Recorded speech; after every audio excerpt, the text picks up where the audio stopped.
He's going to bring that fire and that pain. And also because you kind of need to record every session that we do. Oh, yeah, so, true. You know, like, that's just for Gary. Just True. That just kind of. They're all recorded. They're all recorded. Hey, Maria, how you doing? Gabriella, what's up? Hey, Marshall, clap it up for Aaron being in ad week this week. Clap it up for Aaron up in ad week this week. Welcome to the club. Get used to it. That's what we do. You know, we're practically in ad week every week. Definitely. It seems like it. I will say having press about yourselves is definitely something important. So definitely keep the records if, you know, you have like publications like Ad Week or Ad Age writing about you or anything. So that's definitely adds up to your credibility. Yep. And, you know, be like Aaron and give shout outs. He gave shout outs to all of you guys during the article. If you didn't see the article, I'll post it in your different groups. But he gave shout outs to the whole growth initiative. So thank you, Aaron. We really appreciate that. You know, it's always good to be recognized and, you know, that you're having a good time.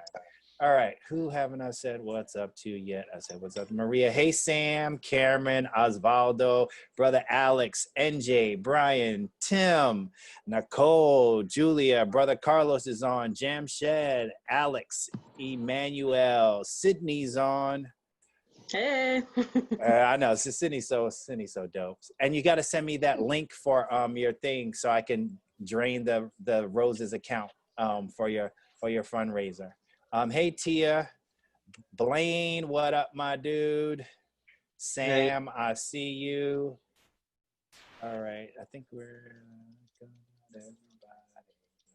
yeah, I gotta put that $26 in Sydney's GoFundMe. Hey, Crystal, I see you, sis. I see you, Crystal. Victoria, Lillian, yes. Who else haven't I said hello to today?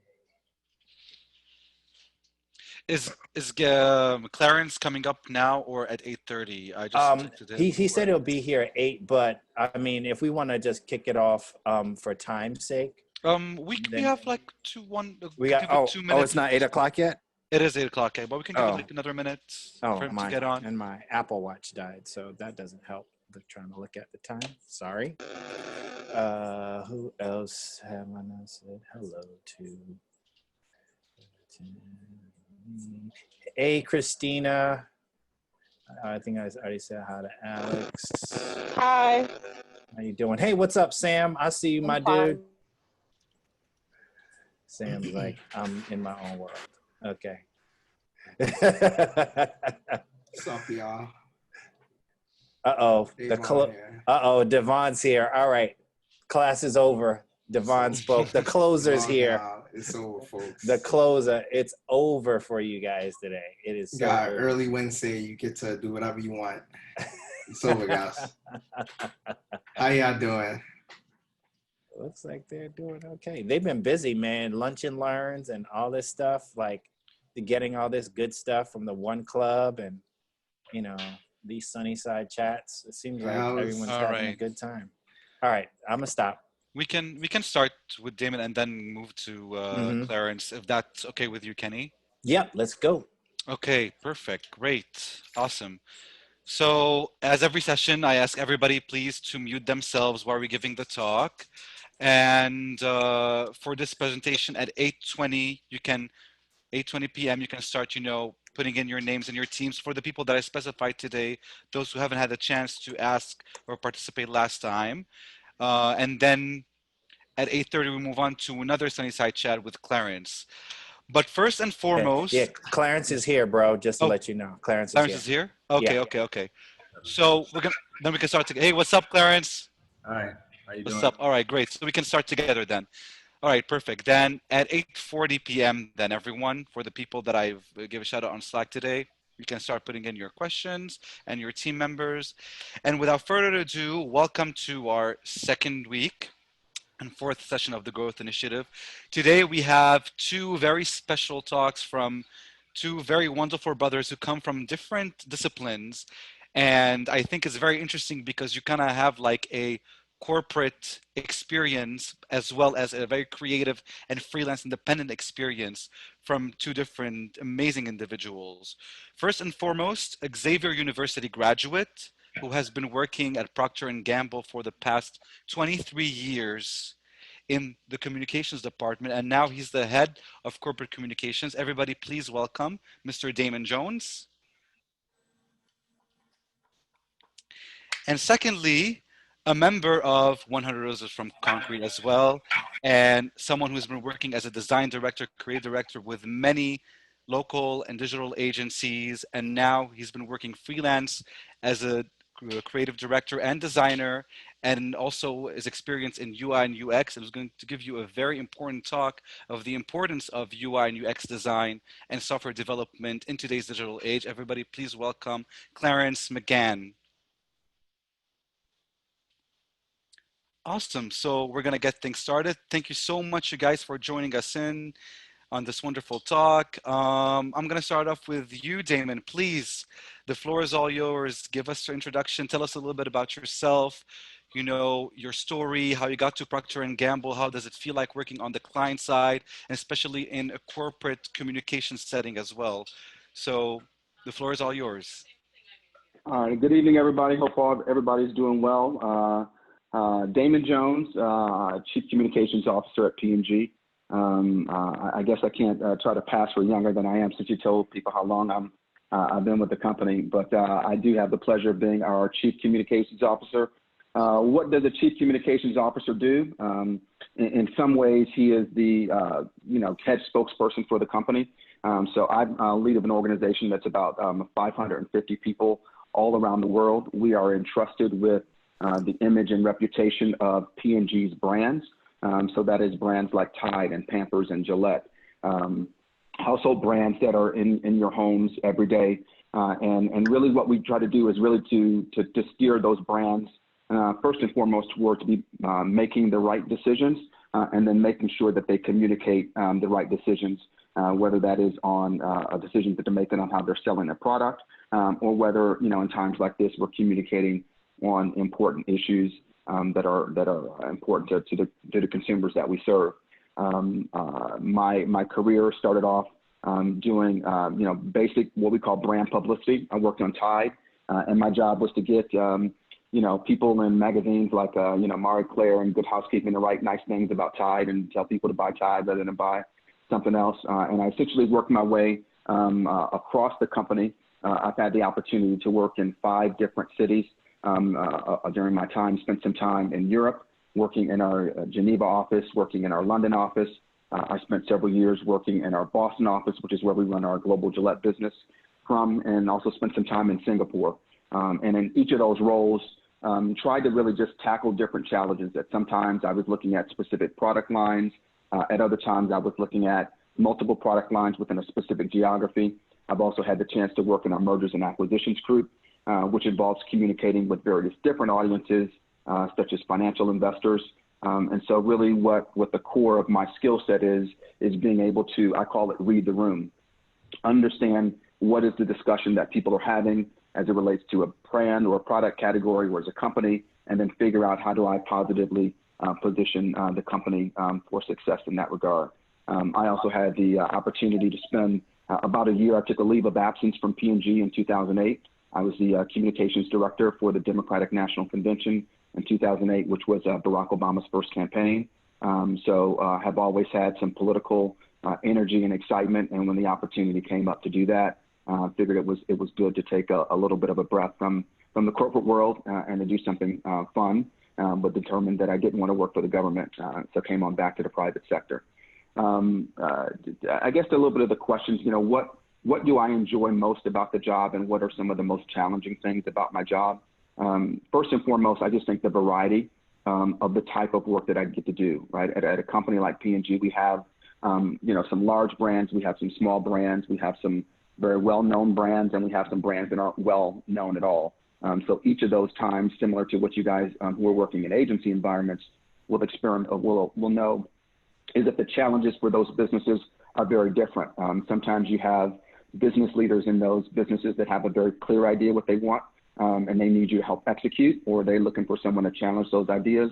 And then other times they don't quite know what they want, and you're doing a lot more insight work to really help them figure out what it is that they want to do. So that variety and that, I call it, verbal sparring, if you will. So it's not only important to have good ideas, good creative ideas, very good strategic ideas.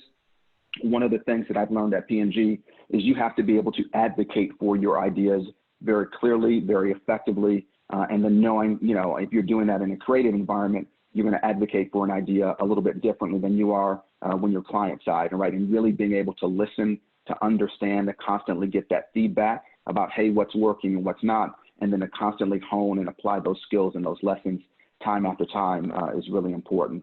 So one of the things when people talk to me about what's enabled my career growth is I am a fan of learning from every single experience. And I try to learn as much from the things that don't go well as I do from the times that do go well. Because when it goes well, everyone's throwing you roses saying, oh, great, brilliant idea.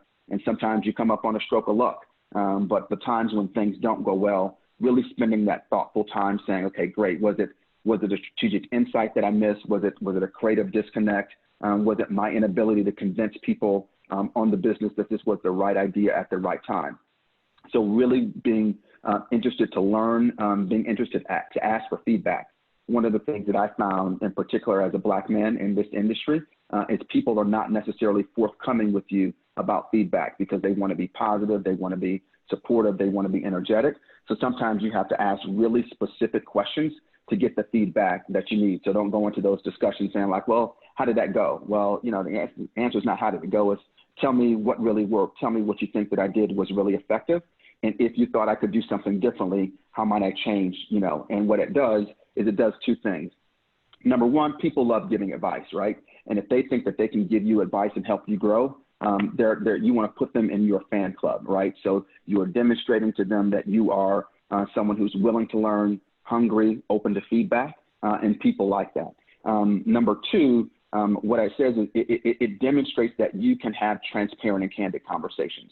If you're a kind of person that's only looking for the good job, you're not going to get that feedback that is constructive, right? So really making sure that you ask for the feedback that you want to get. You set people up well. One of the things that I learned from a mentor very early on was don't wait till after the meeting was over to ask for feedback. So if you have a big presentation, you're doing something, you go to someone that you trust and you say, hey, you know what, I'm going in this big meeting. Will you mind taking 5 minutes after the meeting to give me some feedback and let me know what you did well and let me know what you think I didn't do well? Number one, that person is now like, okay, I gotta be paying attention. No sleeping at the wheel. I can't be lazy in the feedback that I'm getting.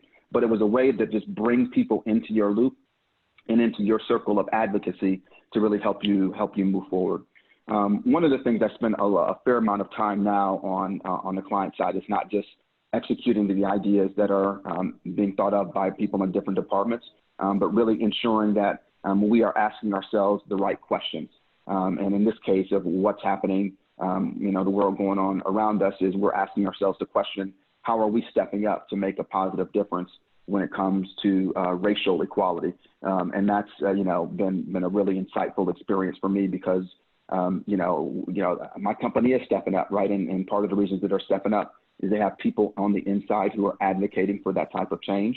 So I say that to say I bring, my full self, my full Black self to work every time I do, right? And there's not that I'm saying I have an opinion on every single thing that happens in the office, but people want and embrace me for the identity that I bring, and I am willing to talk about my ideas and to share my points of view, but to also listen to other points of view. And that's put me in a very good position to be able to influence a lot of the discussions and a lot of the decisions that are being made. So a little bit later tonight, if you guys are around between 9 and 10, watch the Oprah special. We got some new content popping out in that time. So I'll pause there, but that's a little bit of my story.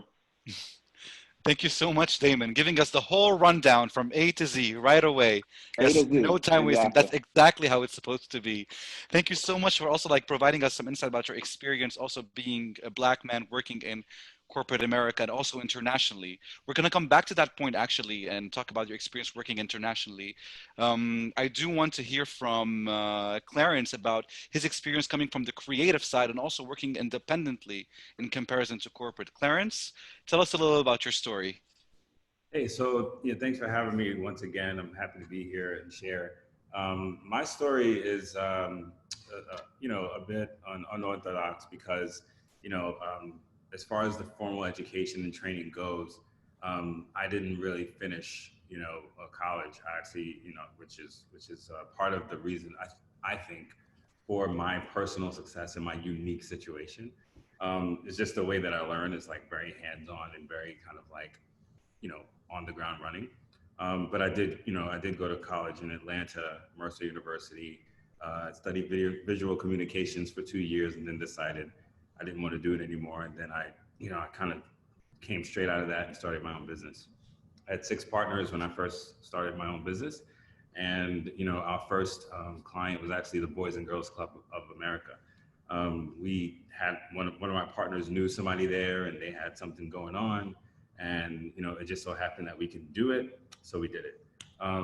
So that was a big, learning for me coming out the gate, just like with no experience in this, because it taught me that, Boys and Girls Club of America is a nonprofit organization, number one. So it's like, you have to, have certain T's crossed and I's dotted to deal with nonprofit organization. It's not even just like a regular corporation.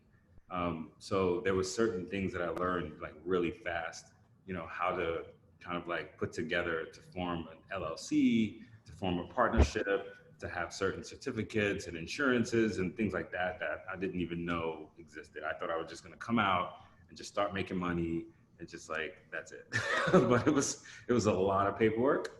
And it was a very good experience because all we really did was basically answer all the questions in the RFP, put all our paperwork together, and showed up on time for all the meetings that they asked us to come to, and then we got the contract. So that was kind of like my first kind of like experience with that. From there, obviously, being inexperienced in business, we set up our partnership the wrong way. There was so much learning that we did, and we eventually had to kind of like dissolve that company and start fresh.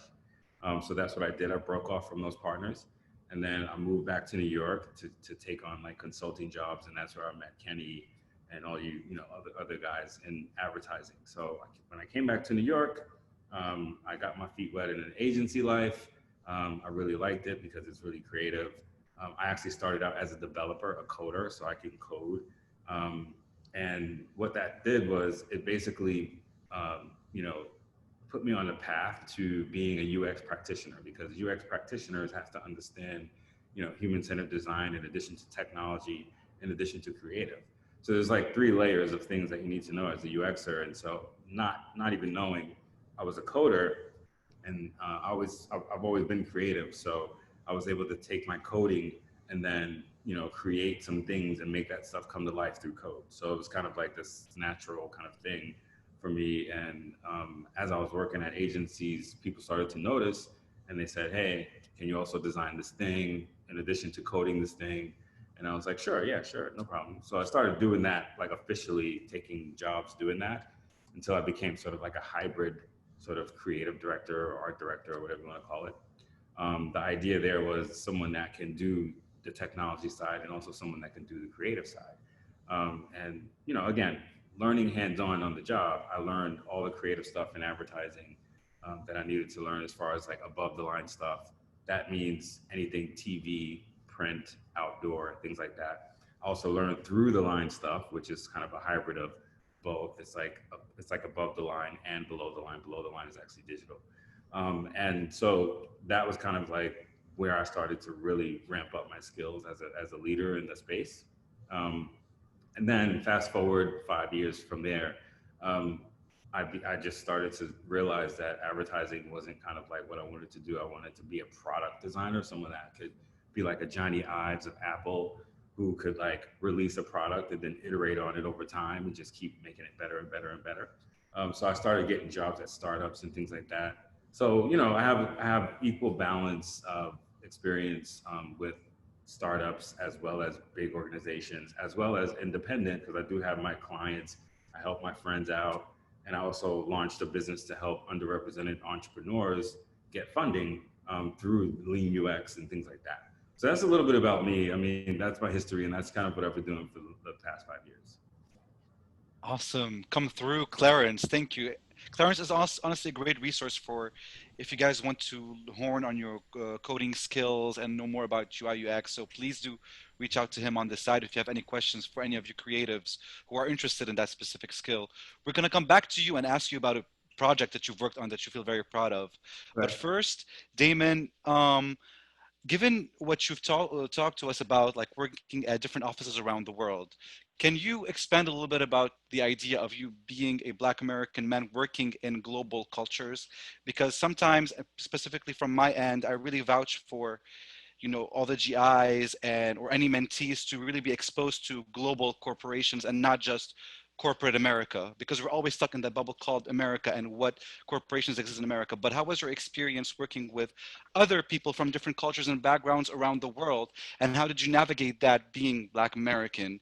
And how did you feel the appreciation was in comparison to other native born Americans over here? And how did you navigate all that space? Wow, it's an interesting question. And I think I've had, a couple different experiences. The first time was probably, I guess, I moved to Switzerland. It was 2004, 2005. And I hadn't spent a ton of time, you know, outside of the US. So I would say I was learning them as much as they were learning me. And it was just a bit of a sponge, right? I mean, I think one of the things that I didn't have an immediate interpret or appreciation for was that I brought, I would say, cultural baggage with me along the journey, right? Some of my own, and then I was looking at kind of what people thought of Americans, right? So, you know, when I showed up in Europe, one of the things that I had to learn very quickly, even though I had gotten promoted to senior director at that time. So, you know, I'm kind of feeling myself. I got a little strike. I think I know what I'm doing. You know, they quickly made it known that it was like, well, you know, the plane that you rode over here on, you can, you know, still at the airport, you can hop back on it and get back over there. And it wasn't a cultural thing as much as recognizing that, you know, how America was viewed, right? And as an American, as a senior level American coming in, there was resentment, right? You know, among some people that like, well, why didn't someone from this culture get this job? And why is there an American coming over here? And he must be damn smart if he's over here, so we're going to test him, right? And so for me, it was an important lesson in demonstrating humility, but it was also an important lesson in building relationships, right? Because one of the things that I've learned in, you know, various cultures, you know, stateside or internationally is a lot of work comes down to cultures. Do people know you? Do they trust you? And is there, you know, is there a way that they can relate to you? So finding common ground and getting to know people beyond what their job title is, being able to talk about, you know, their husband or their wife or their partner or their kids or whatever it might be, building relationships, because a lot of how I'm able to be influential and be effective in work is, number one, demonstrating that I understand how I can help other people be successful. It's not just about my ideas, right? But people love to feel like they're contributing. They want to be listened to. So how can I demonstrate that I am about the team's success? And sometimes, even though you don't, you know, recognize it, it can be easy to be perceived as being about your own success, right? So being very overt in your intent, stating it, repeating it, but also getting to understand how people view things from their own cultural lens. When I did my last international assignment, I got a book when I went to Asia, and it was called Kiss, Bow, or Shake Hands, right? And it was a great thing because at that time I was responsible for 13 or 14 different countries, right? And how the Japanese engage is very different than how the Koreans engage, is very different than how the Thai engage, very different than how the Malaysians engage, right? And so what you recognize is I had to take the burden upon myself is to understand other people's cultural context and not just expect them to understand my own, right? And this book was wonderful because it gave you, you can go as deep as you want it, right? You could read 5 pages and understand, right, you know, to the Japanese, being late, you know, is an ultimate sign of disrespect. Raising your voice, and, you know, those of you who know me know that I can get loud, I can be somewhat boisterous. that was seen as kind of like, oh, wow, weren't really taking to that, right? So I had to make sure that I build up some resources and build up understanding of how what I was doing was being perceived. And that doesn't mean that I changed and tried to adapt every time I had a conversation, but I was somewhat mindful. And so I wound up telling people, well, my intent and what I'm trying to communicate is this, right? So I had to be overly expressive so that people really understood what I was trying to do. And to the point that I made earlier on reading the room, understanding how people agree or how people disagree, right? So if you're dealing with the Japanese, for example, and you're in a meeting, they might say yes, right? You say something and they say yes. Now in the American culture, what that means is if someone says yes, that means I agree, right? I got it, right? Yes to them just means I heard you, right? And because you're a more senior person, they're not going to voice a different opinion unless you specifically ask them to voice a different opinion, right? So I couldn't say, are y'all cool? Everyone like that? I had to say specifically, hey, is there anyone here who has a different way to look at this problem? Is there anyone who would have a potentially different way to go at that, right? So just understanding those cultural cues, that actually helped me when I came back to the US, right? Because some of those same things about making sure my intent was clear and known as a Black man was very, very important, right? So some people are conflict avoiders, right? Just naturally how they are. And they would rather just say, cool, I'm not ready to have this discussion, right? So I'll just let it go. So understanding how people react to you and making sure that you create room and opportunity for people to have that discussion, to give you feedback, and to just really demonstrate some humility, I think has been one of the most important lessons that I've taken away from my international experience. Awesome. Thank you. Music to my ears, honestly, like listening to all that experience and, understanding, different cultures and how to navigate them is something that I really think is very important for everyone to understand. Thank you so much for that, Damon. Clarence, moving on to you. So I think, it would be nice to know what was your most prideful project that you've worked on in terms of like coding and design, and what were the challenges in that project in terms of like working with non-creative people, as in like for the clients or for, management people and presenting that. Can you give us a little bit of a background or like an example of an experience you've had working on something that you really loved, but also that was equally challenging as well? Sure. What I could do, I have two actually. One is specifically for coding, and then there's another one that I'm really proud of, like, all around from the end-to-end user journey and experience. So specifically to coding, I don't know how many of you remember MySpace. Raise your hand. Let's see how many people actually know MySpace. Okay, so MySpace, as you guys know, is a place for artists to express what they do best, and they get their own kind of space to kind of express what they do. Back in the day, I don't know if you guys were old enough to see this, but it used to be really ugly. Like it used to be like the Craigslist of like the internet. Like it was really bad. Like it was so it was atrocious. So, and I wish I had like a picture of it, but like MySpace was like the worst social network ever as far as like a visual aesthetic. At the end of the day, I didn't like it, right? So like what I did, because I was a coder, was my challenge was, how do I make my space truly my space? Like that was literally my challenge question. I was like, how do I make it my space? I don't want it to look like this. I want it to look like something I would actually design. So what I did was I looked at the code and I realized that it's PHP. And I was like, oh, I know PHP and I know JavaScript. I also know HTML. And so as I started to read it, I started to understand that MySpace on the front end would pull different assets from other web hosting sites and stuff like that. Like basically they had a separate site to pull in the front end stuff. And then they had another separate site to kind of like make everything work, right? So like it was two different servers and URLs. And once I noticed that, I was like, oh, wow. So if I could find a way to actually pull my stuff from a different URL into this MySpace shell, maybe I could customize this page. And so I started working on that and I said, okay, let me see if I could do this, because there was already some functions where you could change the color, change the picture, change this, change that, change your top 10, like, whatever, your top 10 friends or whatever, things like that.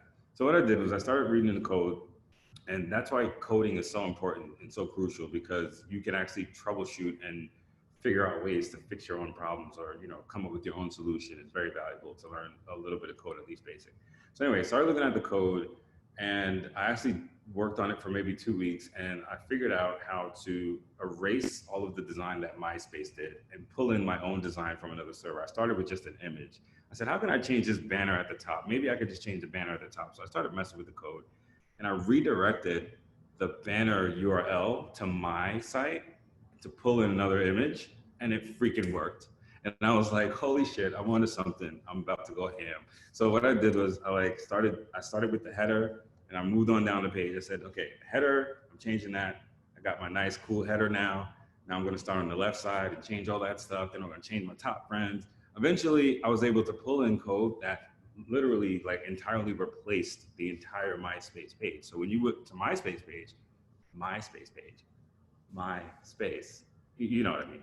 When you went to MySpace page, you saw like a flash animation with all these bells and whistles and music playing and all this stuff. And people were like, what the hell? This is not MySpace. I was like, yeah, sure it is. It's MySpace. So then, you know, people were like, how'd you do that? So I went ahead and I showed my boss at the time, who I was working with at an agency, and I was like, here, I just made like 36 lines of code.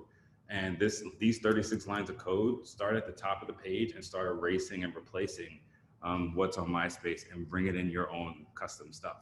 And it was one of those things that it was like in that moment, they were just like, wow, we can make a lot of money off this. And I wasn't even thinking that way. I just wanted MySpace to be cool. Like, I just wanted to pull it in.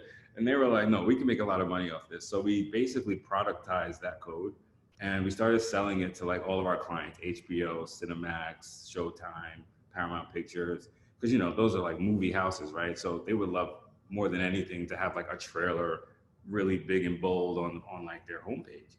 So we started doing that. We started actually doing like custom MySpace pages and selling them for like $250,000 a piece for the company. And we productized that code, and we became MySpace partners. And it was like a really cool experience because they brought me all into the MySpace headquarters. I met all the people. I met Tom. I don't know if you guys know Tom, but I met that guy. And it was just really cool, just from like being like thinking out of the box and trying to use code to manipulate, you know, what I could see on the screen, launched us into a full grown product.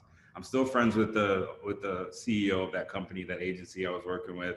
And, you know, from there, I decided I got a little cocky, and I was like, you know what? Look what I just did. I could probably make tons of money in real big advertising space.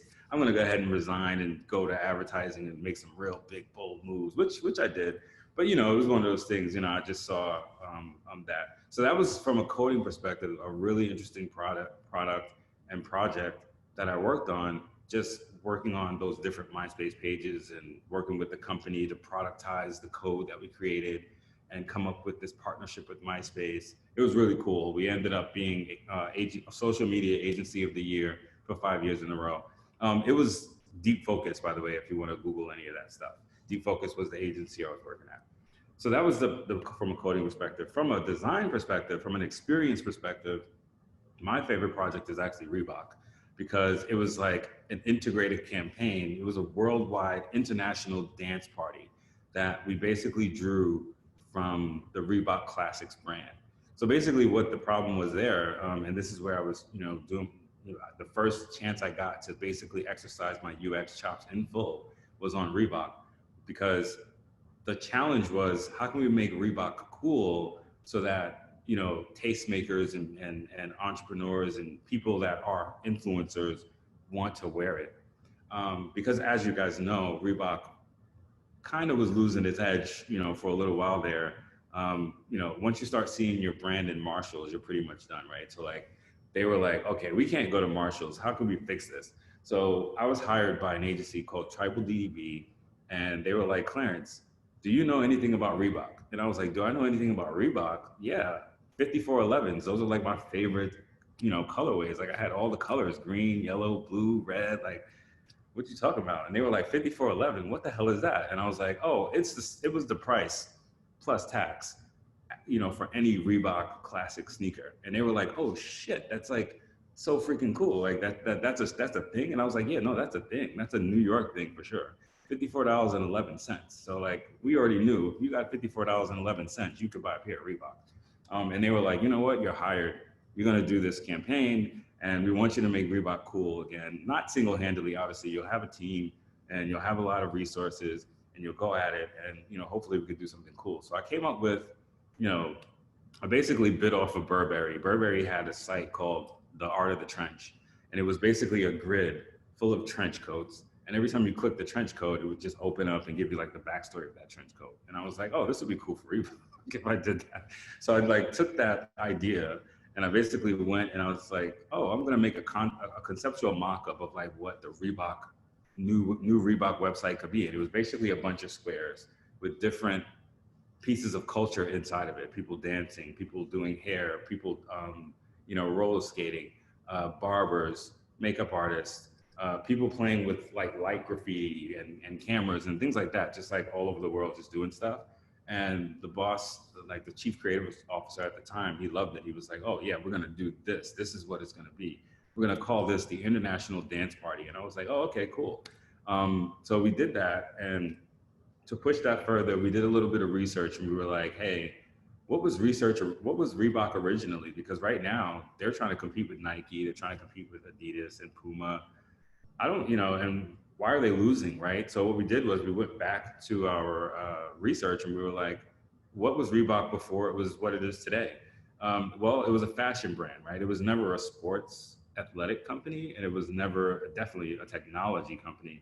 So we took the DNA from the fashion and we basically, you know, took that as the red thread to connect every piece of the campaign from there. So we were like, everything that Reebok is, it has to be classic and it has to be street fashion related. So we drew off of all the street artists, you know, and we got with the influencer, Swizz Beatz, you probably know of him. And we basically launched the campaign. It was like, this is how we're gonna bring Reebok back. We're gonna bring Reebok back because it was always cool. And now we're gonna bring its DNA back on the scene and map that to the new technology that they're trying to promote and create an international dance party out of it. And it was called Rhythm of Light because they had light fabric and light, you know, graffiti. They tried to like merge the two concepts. It was cool, but anyway, it was actually pretty cool. And then the Reebok Classic, like the pump, we actually had a big like kind of coming out party for the new Reebok pump and everything like that. It was actually so cool. We actually gave Reebok gear to all of the people that were, you know, contributing to the space, to the collective. And we just basically went around the world and filmed them doing what they do in Reebok gear. And that became like the whole Reebok campaign. It's actually still going on today. They've signed Rick Ross, Alicia Keys, all kinds of people are still doing this campaign. That's why it's my most, like, I guess I'm most proud of it because it came out of just sort of like looking at the DNA of Reebok. And it's still going on today because honestly, that is their DNA. So they should never stop doing that. They should always, you know, co-create with real artists and real designers to keep their brand going. And that's what they've been doing for the past, I don't know, 8 years now. So it's been pretty cool. Yeah. Awesome. Thank you so much, Clarence, for sharing that. And I said in the link, if you have a link to the work that you've done, that will be great for everybody to check out so they can, you know, get a chance to see like some of those amazing projects. Damon, we're going to move on to you for one last question. In regards to Procter & Gamble, Procter & Gamble, you're falling under the category of like mostly CPG. For those of you who don't know, CPG is consumer products and goods.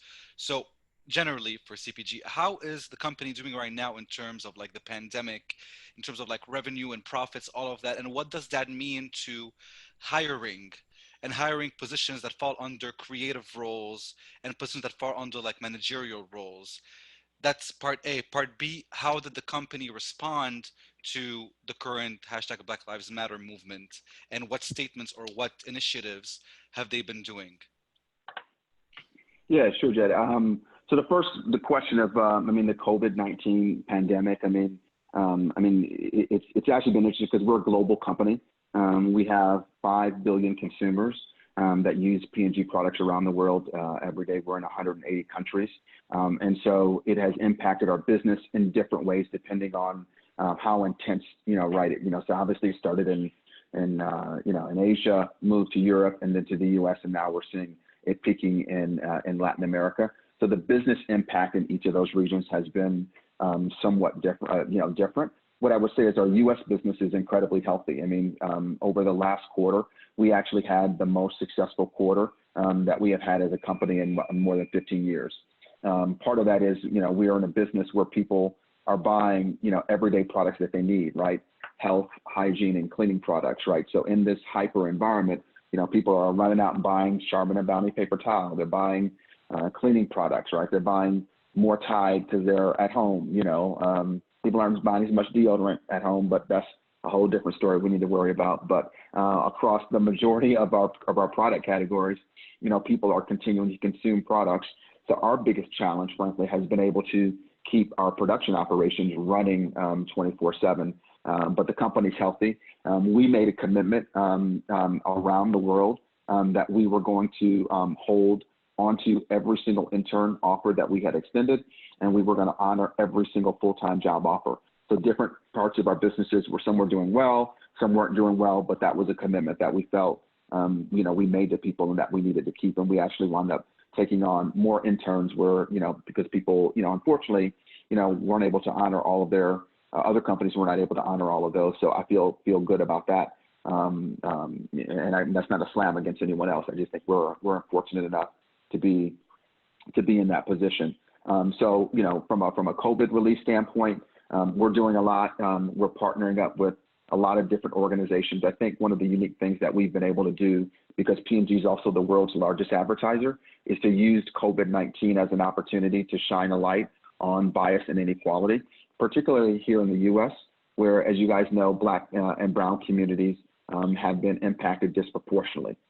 So we've been very vocal early on in the crisis here in the U.S., coming on to a lot of the industry efforts to really condemn the hate speech that we saw towards Asian Americans as it moved into the African American community.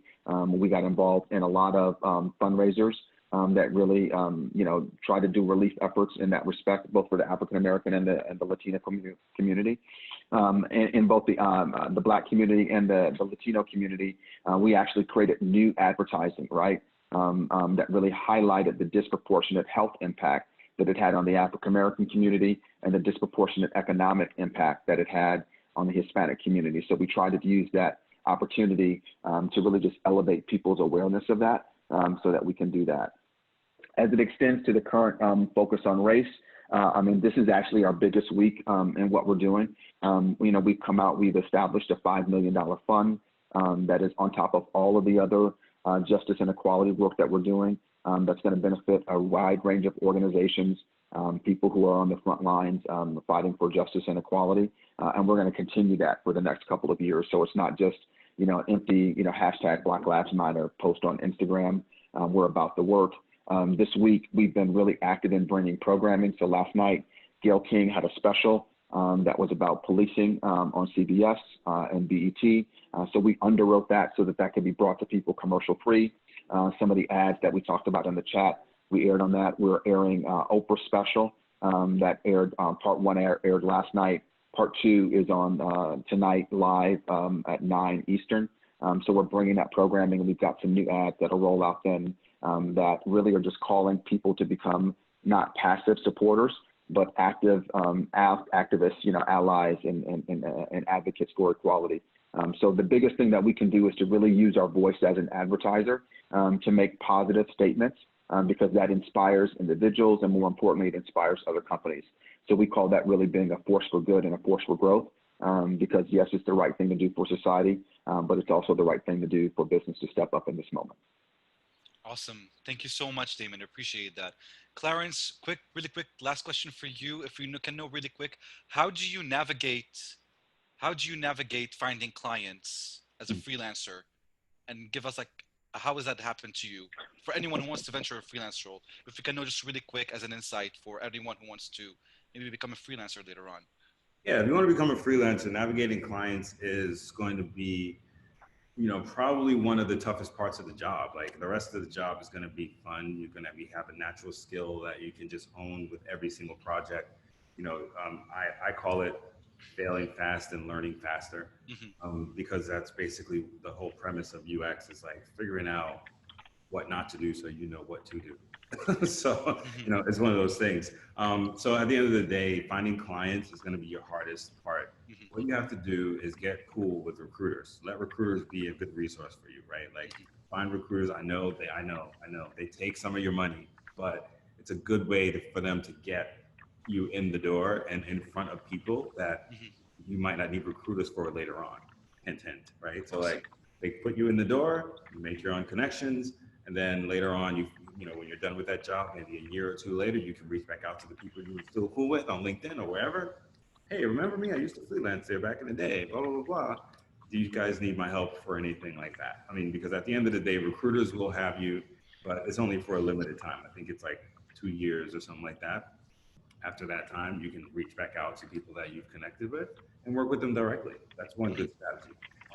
Another strategy would be to kind of leverage your network, right? Reach out to the people you know. Ask them for 3 referrals. Somebody you know knows somebody else who knows somebody else who knows somebody else, right? Like, so at the end of the day, ask your friends straight up for like 3 referrals to people who might want a logo done or a website done or some research done, anything that, whatever your specialty is, reach out to your network, ask for 3 referrals. The magic number, what I've seen is if you send out 100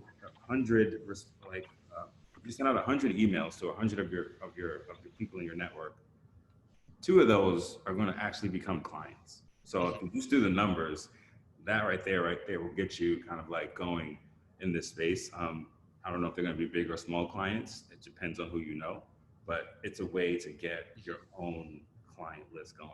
So those are the 2 strategies I recommend. And the third is just wherever you freelance, make friends and don't burn the bridges. Like, that is the third and most important thing. Absolutely. Definitely. All right, Kristen, your question. Oh, hi. My question was, sorry, I'm just scrolling up to it. Do you, or have you ever become so disillusioned with the advertising industry that you wanted to move to another industry? And do you think advertising has a positive impact on the world? I feel like it's something I've been struggling with. Is that for me? It's for whoever wants to answer. Okay. Well, yeah, I mean, I was in advertising for a while.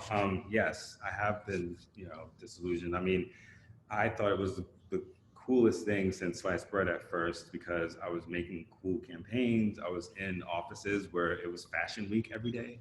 And it was just so freaking cool as far as like all of the work that I got to work on, all the clients. So, Coca-Cola, who doesn't want to work on Coca-Cola, right?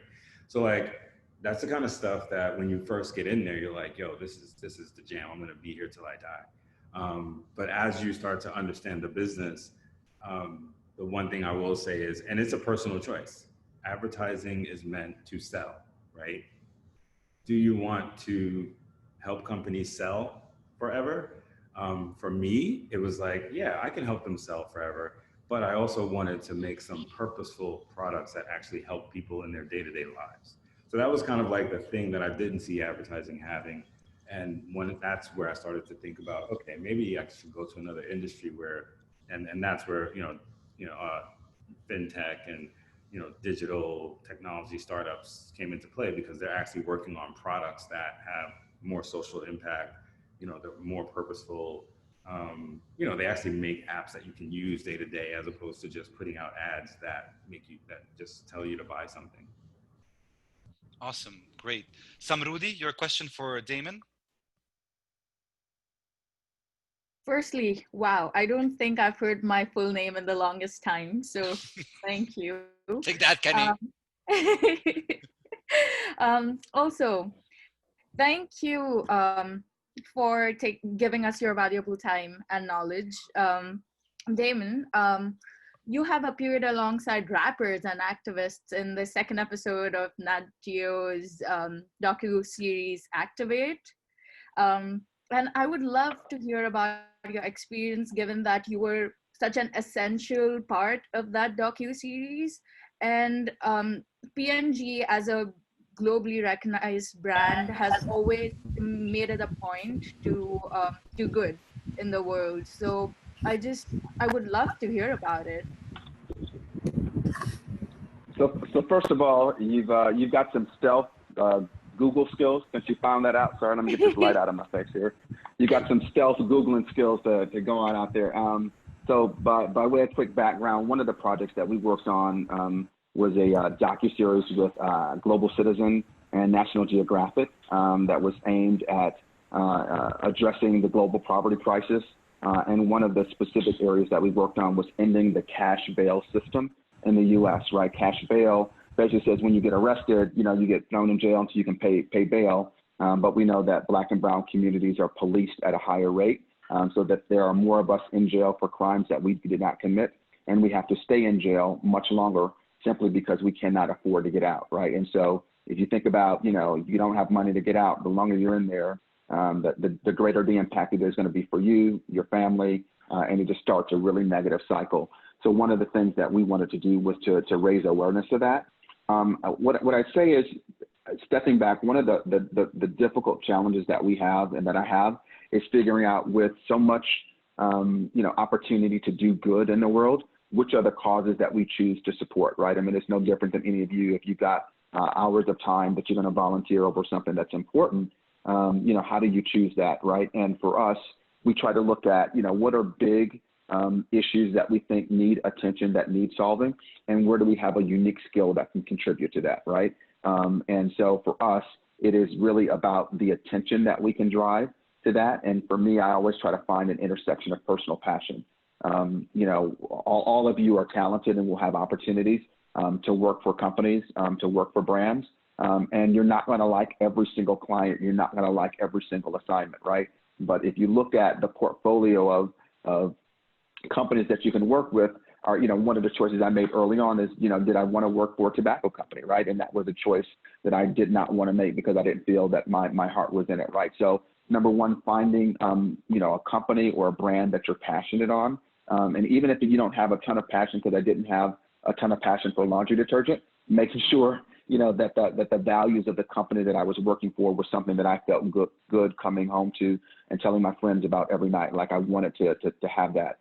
Specific to the Nat Geo experience, I'm in awe of people like Usher and people like that who, just have the opportunity to lend their voice. They're incredibly talented, but at the end of the day, these people are incredibly humble, right? They recognize that they have been blessed and that they are very strategic and deliberate about the causes that they choose to. So I take that same lesson too. I mean, he could choose to do anything, but he chose this for a reason. And believe me, it's not like he just walked into a room and sang a song and did it. He did his homework. He was really knowledgeable on that. So it, for me, told me that I got to do my homework, that I need to be putting in the work and not just seeking the spotlight. Thank you. Awesome. Thank you, Damon. All right. So we're going to do Maria, Srigita, then Richard. Maria, go ahead. Yes, this question goes to Damon. I know you mentioned about working, how it differentiates work, when you worked in other countries, how it was you had to get accustomed to working with different cultures. When it came to corporate level, working with P&G, did the projects differentiate a lot? Was there a big difference, or was there a general objective, or for each country, did it vary? Yeah, I mean, it varies a little bit. I mean, our product portfolio is somewhat similar around the world, but what I would say is the cultural context changes a little bit, right? So if you're, you're looking at, Korea, it was a very different example, right? Because companies are held to really high standards, right? And people want to know who are the people that work for that company. Really, they're just keenly interested in that. So if you ask people, who works at Tide or who works at Gillette, most Americans would say, well, I don't know, does Tide clean my clothes, or does Gillette, shave me well, and then it's fine, right? So you have to understand a little bit about what we call those consumer business drivers, or those accepted consumer beliefs about products and categories. So that was the biggest thing that I had to learn differently, right? Was not training myself just to my American instincts to say, oh, this works here, or that works there. And part of that comes, I've been trained, shouldn't say it comes naturally. I've been trained to that because most of P&G's products are actually sold to women, right? So you're thinking about, okay, how do I think about myself as a, mid-30s woman with 2 kids and, whatever it is. It's you can't assume that that. So you oftentimes have to start by saying, what don't I know, right? And validating those assumptions, because everybody's got an idea and everybody thinks that their idea is the biggest idea, right? But if you have the right consumer insight combined with the right creative insight, then that's magic. But simply saying, well, this is what my friends think, or this is what my mother thinks, like, well, your mother's not the target and your friends aren't the target. So really making sure that you're serious about the data and the insights and that you can represent that. I mean, Clarence, you may have a different point of view because you spent more time on the agency side. How do you guys think about, really making sure you're steeped in the insights? Yeah, so we have a phrase in the UX world. It's called user experience, not use your experience, right? So like at the end of the day, we need to ask the customer, ask the user what it is that they want. And, obviously we can't just go and ask them because, again, to your point, being someone senior from a well-known brand, if you ask anyone, hey, would you use this? Or, hey, what do you think about this? 9 out of 10 times, they're going to just be so amazed to even meet you that they're just going to say whatever they think you want to hear. So there's a bit of a technique to actually getting down to actual, like, genuine and authentic insight. And it's basically through what I like to call insider insight, which is kind of like a different way to kind of like examine our users. So what we do is we basically start with some interview questions one-on-one, but I tend to stay away from like focus groups and things like that. I like to deal with people on a one-on-one basis in an environment that they're actually comfortable in. I hate bringing people into a room with like a double-sided mirror and a big steel table with a lamp hanging over it. I mean, at the end of the day, people just want their $50 gift certificate so they can just go home in those environments. What I like to do is I like to actually ask people, what they currently think about things. And, we'll choose like a sample size of, 100 to 1,000 people and just ask them, a list of like 10 questions that are super simple and comfortable to answer.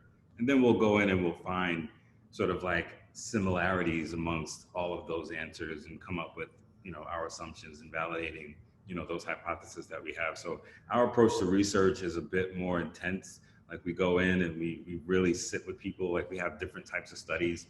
My favorite is called a diary study, where I follow someone for 6 weeks using a product and I just observe and write down what I'm seeing that they're doing. And I do that with a bunch of different prospects. And then at the end, again, we bring the data together and we find similarities, and those become our opportunities to start to, build something that's really cool. That's basically how we approach it in agencies the same way. I've actually had the experience of working at agencies who still do it sort of like the old school, focus group way. But I've also, started to come into these agencies like Wonderman Thompson, where I was working with Kenny last, and basically, introducing them to a leaner, more human-centered way of actually finding those insights so that they can build better products and not just kind of like appease the stakeholders. Perfect. Thank you so much, Clarence. All right, y'all, 4 minutes left. I'm gonna let Srigita ask a question, and then Richard. Srigita, go ahead.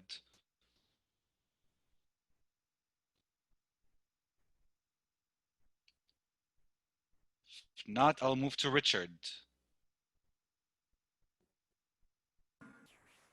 Hi, everybody. So my name is Richard Simon, and I have a question for Mr. Jones. So my question was, what is the best skill that you have that resides within communication with clients that helped you get to where you are today? What I would say is probably really being a good listener, right? Again, and particularly in a lot of environments, it can come down to your idea versus someone else's idea, and understanding not just what someone is advocating for, but why they are advocating for that, right? Because if in negotiation theory, and if you guys ever have the opportunity to take a negotiation skills class, it is actually one of the best investments of time that you can make, because it teaches you how to process.